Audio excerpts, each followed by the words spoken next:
Terima kasih untuk Anda yang masih bergabung bersama dengan kami di IDX Session Closing, dan di segmen ini kita akan review bagaimana jalannya perdagangan di sepanjang hari ini. Dan kami ingatkan kembali Anda sudah bisa berpartisipasi di WhatsApp interaktif di 0812 di 8788 di 3723. Kami ulang kembali di 0812 di 8788 di 3723 seperti yang tertera di layar televisi Anda nantinya.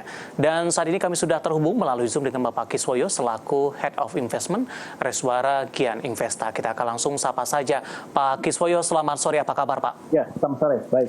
Terima kasih Pak Kiswoyo sudah meluangkan waktu di IDX Channel. Langsung saja kita bahas secara teknikal ini pergerakan indeks harga saham gabungan di sepanjang perdagangan hari ini.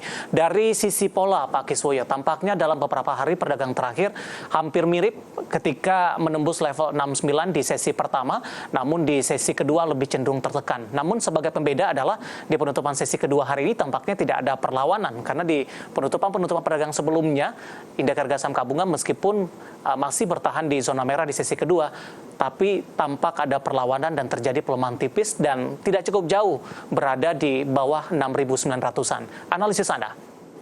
Memang saat ini yang terlihat sebagai resisten adalah level 6.900, tapi sebetulnya bukan di level 6.900, 7.000 adalah level psikologis dan resisten kuat. Itu yang saya rasa cukup berat untuk ditembus. Tapi kalau berhasil menembus level 7.000, itu kita akan kembali ke mencoba IHSG akan sudah lebih aman, artinya jauh lebih baik. Tapi memang kalau kita lihat low-nya IHSG juga masih bertahan ya, artinya level psikologis itu memang jauh sih 6.500. Tapi garis tengahnya adalah 6.750, jadi ini memang masih bergerak di range garis tengah 6.750 sampai dengan 7.000. Jadi selama masih di atas 6.750 harusnya IHSG masih aman, dan semoga penembusan level 6.900 selalu dilanjutkan dengan menembus level 7.000. Jadi memang kalau kita lihat hari ini ya mendadak IHSG sesi 2 turun, itu kalau kita lihat memang saham BRI-nya juga turun dalam, itu salah satu penggerak IHSG yang mungkin menarik IHSG juga sih. Saya lihat terus juga ada, kalau kita lihat yang turun dalam lagi ada misalnya Bank Mandiri, BNI. Jadi memang nyaris perbankan besar ini turun semua nih kalau saya lihat ya, termasuk BCA juga turun. Jadi 4 bank besar, BRI, BCA, BNI turun semua ya. Baik. Ini makanya menyeret IHSG sih. Tapi sebetulnya kalau kita bicara momentumnya, IHSG kenapa masih kejaga di level 6.750? Sekarang masih momennya laporan keuangan sebagian besar sudah pada keluar. Tapi kalau untuk Astra dan Telkom belum. Tapi untuk bank besar ini sudah keluar.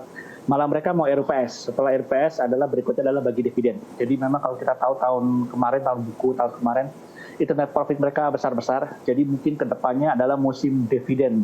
Atau mungkin tapi harus waspada karena ada istilah dividen trap. Tapi jebakan dividen. Gitu. Oke, Pak Kiswoyo, sebelum kita membahas dari sektor yang menjadi pemberat indeks harga saham gabungan, perbankan pick up tadi juga sempat Anda sebutkan, dari energi batubara juga hari ini mengalami pelemahan yang cukup dalam. Saya akan coba ulas secara teknikal kembali ini.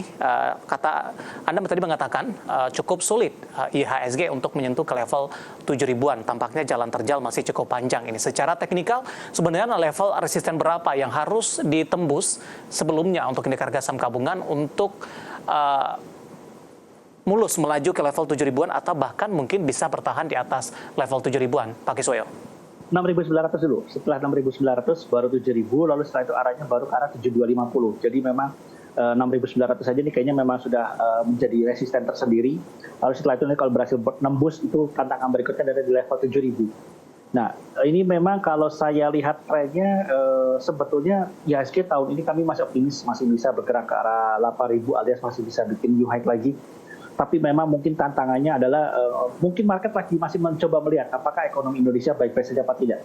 Karena saya masih percaya bahwa IHSG adalah gambaran 6 bulan ke depan ekonomi Indonesia. Yeah. Jadi memang kemarin itu kita habis takut-takutin, dibilang ada resesi dan lain sebagainya.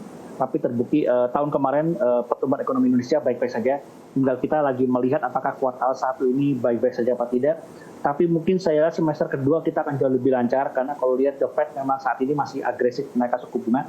Okay. Semoga semester kedua The Fed akan mengurangi atau menahan dan akhirnya mengurangi suku bunga, menurunkan suku bunga mereka. Baik.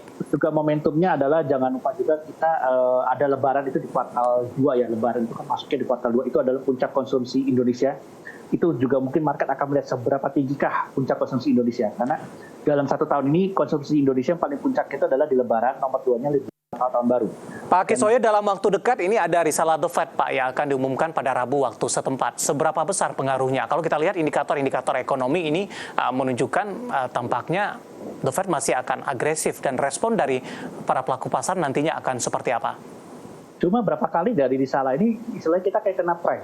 Karena apa? Ya istilahnya hasilnya mereka tidak ada komentar apapun juga gitu. Tidak, kita menunggu keputusan atau ada bocoran ini kira-kira mau gimana, mau masih agresif apa tidak. Ujung-ujungnya mereka istilahnya seolah-olah no comment gitu loh. Yeah. Mereka bilang ya kita lihat saja nanti, kita lihat saja nanti. Ya itu istilah saya bilang ini jadi agak-agak mungkin The Fed sendiri mungkin lagi berhati-hati. Memang data ekonomi mereka sudah membaik, tapi saya lihat inflasi mereka juga takutnya sudah mulai naik lagi. Tapi ingat bahwa kalau The Fed naik suku bunga terus-menerus, itu ekonomi mereka juga akan hancur gitu.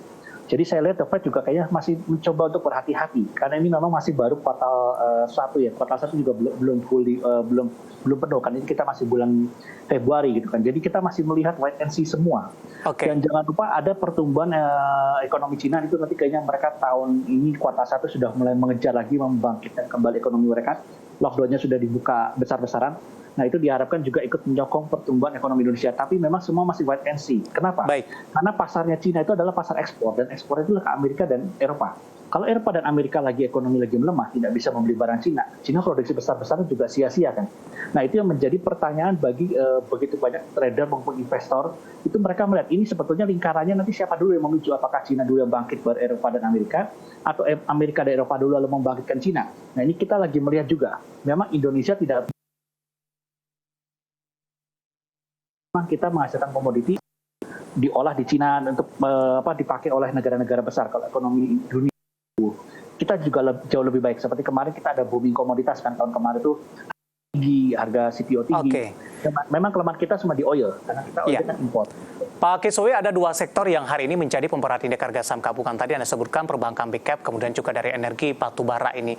Dua sektor ini sama-sama tertekan, tapi dari sisi sentimen juga tampaknya relatif sama. Cuma bedanya dari sisi fundamental, perbankan dinilai jauh lebih kuat. Karena dalam waktu dekat akan sama-sama membagikan dividen ini. Tadi juga Anda sudah sebutkan waspadai adanya dividen trap dalam hal ini. Kita akan coba fokus ke perbankan big cap terlebih dahulu, Pak Kiswoyo. Pelemahan yang terjadi hari ini, rekomendasi Anda seperti apa? Untuk investasi, jangka pendek, dan juga untuk jangka menengah. Kalau kita bicara perbankan big cap itu kita nggak ada masalah karena tahun ini ekonomi kita, pertumbuhan ekonomi kita kan disokong oleh konsumsi domestik. Konsumsi domestik kita tahun ini masih aman karena jangan lupa pemilu sudah ditetapkan 14 Februari tahun depan, artinya pas hari Valentine tahun depan itu ada pemilu dan biasanya 1 tahun sebelumnya itu mulai sekarang, ini saat ini mungkin sudah mulai ada kampanye, artinya dalam tanda kutip bagi-bagi duit. Nah masyarakat kalau dapat duit tambahan itu pasti digunakan untuk konsumsi. Nah kalau konsumsinya tinggi, otomatis ekonomi kita akan tetap tumbuh gitu. Nah otomatis kalau ekonomi tumbuh, kita nggak akan bisa lari dari perbankan. Dan hebatnya lagi adalah market share-nya perbankan kita itu memang dipegang oleh 4 bank besar itu. Dari BRI, BCA, Mandiri, BNI, Patem. Jadi memang kalau selama ekonomi kita tumbuh seperti tahun kemarin kita lihat kenapa laporan keuangan mereka tumbuhnya gede-gede. Kayak BRI mencetak laba rekor tertinggi sepanjang masanya. Dan juga tertinggi se-Indonesia labanya. Itu memang karena memang ekonomi kita ketika ekonomi kita tumbuh, bank-bank kita akan untung besar. Jangan lupa pula Pak Jokowi sendiri sudah menyinggung Pak Presiden kita, NIM kita itu salah satu tertinggi di dunia loh. Baik, Pak Kiswoyo boleh langsung kita ke teknikalnya tidak Pak? Untuk BBRI terlebih dahulu Pak Kiswoyo, 1,23%, 48240, momentum apa yang bisa kita manfaatkan? Kalau kita kaitkan dengan beberapa sentimen yang berkembang yang seperti baru saja yang Anda jelaskan. Kalau kita lihat BRI ini salah satu bank yang net profitnya gede. Tapi memang kalau dia mencoba untuk new high ya, kalau saya lihat dia mencoba untuk new high sepanjang masanya dan kayaknya angka 4900 ini masih menjadi resisten kuat, lalu 15000 dan setelah itu dia akan mencoba new high 5025. Untuk BRI sebetulnya kalau sampai dia ada harga di bawah level 4750 itu menarik untuk di buy and keep. Jadi memang kalau mau beli perbankan besar seperti BRI, belinya dicicil. Mungkin kalau takut, kalau turun lagi gimana, dicicil aja. Tapi ini adalah perbankan yang aman, pasti untung lah istilahnya. Karena dia sudah akan mencoba tahun ini, mungkin dia akan mencoba bikin new high baru, artinya di atas level 5025. Jadi level aman untuk membeli ya, kalau mau sabar menunggu mungkin di bawah 4750 ada koreksi. Tapi kalau mau nekat beli sekarang pun nggak ada masalah, tapi tetap ingat dicicil karena kalau sampai besok-besok ada turunan, kita masih bisa membeli lebih banyak lagi, seperti itu. Baik, kita bergeser ke BMRI, Pak Kiswoyo, di mana BMRI hari ini juga ditutup di zona merah, tapi tampaknya level di atas 10.000 masih cukup kokoh sampai sejauh ini. BMRI ini ada isu dia akan stock split, kalau nggak salah sudah direstui juga, tinggal menunggu waktu stock split. Dan harusnya sampai menunggu waktu stock split, kayaknya dia akan mencoba bertahan di atas 10.000. Jadi kalau ada level di bawah 10.000 itu adalah buy and hold. Dan lalu setelah stock split, kami rasa ini akan jauh lebih menarik lagi, harga sahamnya bisa naik lebih tinggi lagi. Karena memang dia ada growth yang cukup tinggi sebetulnya untuk dari sisi net profitnya. Gitu. Jadi Bank Mandiri juga menarik, pokoknya kalau di bawah dekat-dekat 10.000, mungkin 10.100 atau 10.050, itu sangat menarik sekali untuk dibeli. Dan setelah itu simpan, setelah stock split, kayaknya dia akan naik lebih kencang lagi seperti BRI. BRI kan dulu sudah pernah stock split, langsung lari kencang lagi kan. Baik, itu. Bergeser ke BBCA Pak, 87 penutupan hari ini, tadi juga sempat menyentuh di 8.800. Kalau BCA ini sebetulnya level support kuatnya ini adalah di level 8.500. Jadi kalau sampai ada level 8.500 kita beli, di bawah 8.000 lagi, ada level lagi kuat di 8.000, turun di bawah itu lagi kita lebih aman lagi untuk membeli. Jadi yang terdekat itu adalah 8.000, dan kayaknya dia juga sama, harusnya tahun ini dia akan mencoba bikin new high baru lagi. Dia coba bikin new high baru lagi, itu mencoba menembus level 9.400-nya. Diharapkan sih tahun ini ada angka 10.000 untuk BCA begitu. Jadi kalau semakin ada koreksi dalam, apalagi mendekati angka 8.500, mungkin boleh dibeli gitu untuk BCA. Oke, terakhir perbankan mid-cap untuk BBNI, Pak Kiswoyo, analisis dan rekomendasi Anda. Kalau BBNI ini mungkin dia akan mencoba level 10.000. Jadi memang ada isu atau rumor kalau dia berhasil di atas 10.000, dia akan mencoba stock split lagi seperti Bank Mandiri. Support kuatnya saat ini terlihat adalah level 9.000 dulu, setelah 9.000 di bawahnya memang agak jauh 8.500. Jadi memang sebetulnya kalau misalnya ada penurunan cukup dalam dari BBNI sampai 8.500 di bawah 9.000 ya, 8.500 itu aman untuk membeli. Karena dia target arahnya memang mencoba new high juga di atas 10.000 seperti itu. Oke, review dan rekomendasi dari beberapa perbankan mid-cap di tengah koreksi yang terjadi, kinerja yang cukup bagus, kemudian juga fundamental yang masih baik, dan juga rencana pembagian dividen jumlah untuk tahun buku 2022, dan lagi-lagi keputusan investasi tetap ada di tangan para investor dan trader pasar modal Indonesia. Pak Kiswoyo, saham-saham energi hari ini mengalami tekanan yang cukup dalam dan juga menjadi pemerhati indeks harga saham gabungan secara teknikal, terutama saham-saham pertambangan batubara, penurunan harga komoditas dan juga potensi dividen jumbo dan juga prospek kinerja kuartal pertama di 2023. Kalau kita bicara saham batubara ini memang sedikit berbeda dengan perbankan. Pertama, mereka memang sudah fair-nya dan PBB-nya sudah tinggi banget dari sisi rasio. Memang mereka akan membagikan dividen jumbo karena tahun kemarin mereka ada windfall, artinya kenaikannya cukup besar di harga komoditi, laba mereka naik besar. Tapi berita buruknya adalah harga komoditi batubara sudah menurun jauh, harganya turun sampai lebih dari 50%. Dan itu akan mengurangi net profit mereka di tahun buku ini. Jadi tahun buku kemarin sih mereka aman bisa bagi dividen, tapi tahun buku ini dikhawatirkan. Tapi kalau bicara profit, memang mereka masih jauh profit, tapi memang profitnya mengecil dibanding dengan tahun kemarin. Dan itu yang saya bilang takutnya ada dividen trap adalah di saham sektor energi batubara. Tapi energi ini beda ya dengan CPO. CPO itu bukan energi. Tapi komoditas CPO mungkin sahamnya jauh lebih smooth karena memang harga saham CPO itu tidak naik tinggi. Kalau batubara kan tahun kemarin naik tinggi banget. CPO tidak naik tinggi, sehingga mungkin yang ada dividen trap itu adalah di saham-saham komoditi batubara, jadi hati-hati banget. Karena tahun ini mungkin, tahun buku ini net profitnya tidak sebesar tahun buku kemarin. Jadi tahun buku kemarin itu benar-benar surprise, dan itu memang sudah menjadi kebiasaan dalam beberapa tahun sekali itu saham komoditi akan ada titik tertentu surprise. Artinya net profit mereka gede, dividen mereka besar. Jadi hati-hati untuk saham komoditi batubara, ada istilah dividen trap, ini adalah di sektor komoditi batubara, coal. Baik. Kita bergeser ke emiten produsen kendaraan listrik, Pak Kiswoyo. Tampaknya pemberitaan terkait juga dengan subsidi ini cukup banyak diperbincangkan dalam beberapa hari perdagangan terakhir. Saham-sahamnya hari ini beberapa juga mengalami kenaikan yang cukup signifikan. Langsung saja kita akan coba bahas SLIS, Pak Kiswoyo, secara teknikal. Bagaimana Anda melihat, apakah ini hanya momentum sesaat saja, sementara untuk jangka panjang ini masih belum dinilai untuk menjanjikan, Pak? Kalau lihat SLIS ini memang berhasil menembus level 200 itu level semacam resisten, tapi udah jadi support ya, artinya kan sudah berhasil tembus. Arah berikutnya adalah ke arah 250 dan 300 sebetulnya.